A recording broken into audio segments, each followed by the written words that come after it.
আমার আজকের এই ভিডিওতে তোমাদের সবাইকে স্বাগত জানাচ্ছি। আশা করি তোমরা সবাই অনেক ভালো আছো। আজকে বানাবো বেগুন দিয়ে মুগের ডাল। বেগুন দিয়ে মুগের ডাল বানানোর জন্য বেগুনের এই ভ্যারাইটিটাই বেশি ভালো হয়। তো আজকে ব্যাঙ্গালোরের বাজারেও দেখলাম এই বেগুনটা পাওয়া যাচ্ছে। তো ভাবলাম যাই নিয়ে যাই, তাহলে একটু বেগুন দিয়ে ডাল খাওয়া যাবে। বেগুনটাকে কেটে নিচ্ছি, খুব একটা ছোট টুকরো করছি না। দেখো ঠিক এরকম সাইজ রাখছি। বেগুনটাকে কাটার আগেও একবার ধুয়ে নিয়েছিলাম, তবে এরপরেও এটাকে একটা বাটির মধ্যে জল দিয়ে তার মধ্যে নুন হলুদ দিয়ে কিছুক্ষণ ভিজিয়ে রাখবো। বেগুনে অনেক রকম কীটনাশক দেওয়া হয় যাতে বেগুনে পোকা না লাগে, সেই জন্য। তো মাকে দেখেছি বেগুনটাকে কাটার পর এরকম নুন আর হলুদের জলে কিছুক্ষণ ভিজিয়ে রেখে দেয়।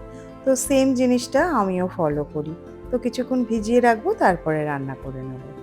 এদিকে ডালটাও সেদ্ধ হয়ে গেছে, এবার নুন আর হলুদ দিয়ে দিচ্ছি। এখানে কিন্তু ডালটা আমি ভাজিনি, কাঁচা মুগ ডালটা বসিয়েছি। এই বেগুন দিয়ে মুগ ডালটায় কাঁচা মুগ ডালটা দিয়ে করলে বেশি ভালো হয়। কাঁচা মুগ ডালে দেখবে একটা ফ্লেভার থাকে, যেটা ভাজলে অনেক সময় ফ্লেভারটা চলে যায়। কড়াইতে তেল দিয়ে দিচ্ছি, এবার রান্না করে নেব। সর্ষের তেল দিয়ে দিলাম। তেল গরম হয়ে গেলে জিরে ফোড়ন দিয়ে দিচ্ছি আর কয়েকটা শুকনো লঙ্কা। শুকনো লঙ্কা আর জিরেটাকে হালকা হালকা করে ভেজে নিয়ে বেগুনটা দিয়ে দিলাম। বেগুনটাকে এখানে কিন্তু খুব একটা কড়া করে ভাজবো না, মোটামুটি হালকা এটা ভাজা হবে। ভীষণই সিম্পল একটা রেসিপি আজকে তোমাদের সাথে শেয়ার করছি, কিন্তু বেগুনের ডালটা খেতে না আমরা সবাই ভীষণ ভালোবাসি। তাই জন্য ভাবলাম আজকে তোমাদের সাথে একটু শেয়ার করে দিই। একটু নুন আর হলুদ দিয়ে দিলাম। যতক্ষণ বেগুনটা ভাজা হচ্ছে তার মধ্যে টমেটোটাকে কেটে নিচ্ছি।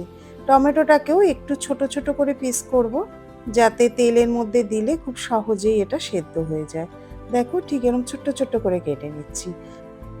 বেগুনটাও দেখো এখন হালকা হালকা ভাজা হয়ে গেছে আর একটু নরমও হয়ে এসছে। এবার বেগুনটাকে একটা সাইডে সরিয়ে তেলের ওপর দিয়ে দিচ্ছি টমেটোটা, সাথে কাঁচা লঙ্কাটাও দিয়ে দিলাম।